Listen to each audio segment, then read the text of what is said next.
বন্ধুরা, আমার বানানো এঁচোড় চিলি রেসিপি তোমাদের সাথে শেয়ার করতে চলে এলাম। এখানে আমি দেখো একটা এঁচোড়, 3টে টমেটো নিয়ে নিয়েছি। এগুলোকে আমি কেটে রেডি করে নেব। পেঁয়াজ, কাঁচা লঙ্কা, আদা, রসুন আর টমেটোটা কেটে রেডি করে রেখেছি। আদা রসুনটা হালকা আমি পেস্ট করে নেব। এবার এঁচোড়টাও আমি সিদ্ধ করে নিয়েছি। এখানে আমি একটা ডিম নিয়েছি, ডিমটাকে ভালো করে গুলে নেব। এরপর এটাতে আমি দিয়ে দেব কিছুটা পরিমাণ ময়দা। ময়দাটা দিয়ে কিছুটা মিশিয়ে নেওয়ার পর আমি এটাতে দিয়ে দেব সামান্য পরিমাণ লঙ্কার গুঁড়ো, হলুদ গুঁড়ো আর আদা রসুনের কিছুটা পেস্ট।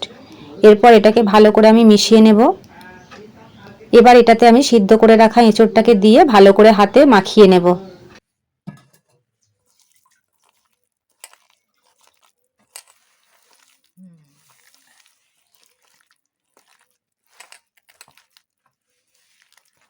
এঁচোড়গুলোকে আমার ভালো করে মাখানো হয়ে গেছে। এবার এটাকে আমি 5 মিনিটের মতো রেস্টে রাখবো।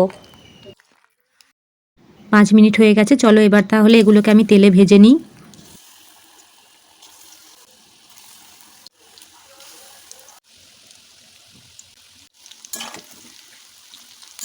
এক সাইডটা ভাজার পর এগুলোকে আমি উল্টে নিলাম।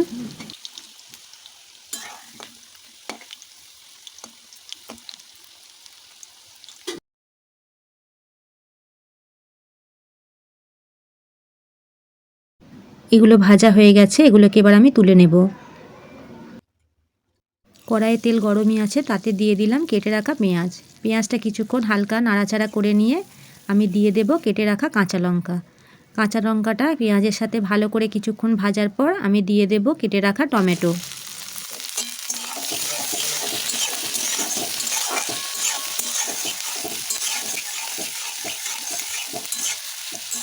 টমেটোটা তাড়াতাড়ি নরম হবার জন্য আমি দিয়ে দিলাম তাতে সামান্য পরিমাণ নুন। সব কিছু ভালো করে ভাজার পর আমি এটাতে পরিমাণ মতো জল দিয়ে দিলাম। বাকি যে আদা রসুনের পেস্টটা রাখা ছিল সেটাও আমি দিয়ে দিলাম। আর বন্ধুরা, এই এঁচোড় চিলি রেসিপিটা বানাতে কিন্তু আমি এটাতে কোনো প্রকার সস ব্যবহার করিনি। এরপর আমি এটাতে দেব কিছুটা পরিমাণ তেঁতুল গোলা জল। এইবার তাহলে চলো দিয়ে দিই স্বাদ মতো নুন আর চিনি। জলটা ফুটে গেছে, ভেজে রাখা এঁচোড়গুলো দিয়ে দিলাম। এরপর এগুলোকে কড়াইয়ে ভালো করে নেড়ে চেড়ে মিশিয়ে নেব। কিছুটা পরিমাণ ময়দা আমি গুলে রেখেছিলাম, সেটাকে দিয়ে দিলাম। ময়দাটা দেওয়ার পর এটাকে আমি ভালো করে নেড়ে চেড়ে কিছুক্ষণ ফুটতে দেব। আর বেশিক্ষণ এটাকে ফোটাবো না, এবার এটাকে আমি নামিয়ে নেব।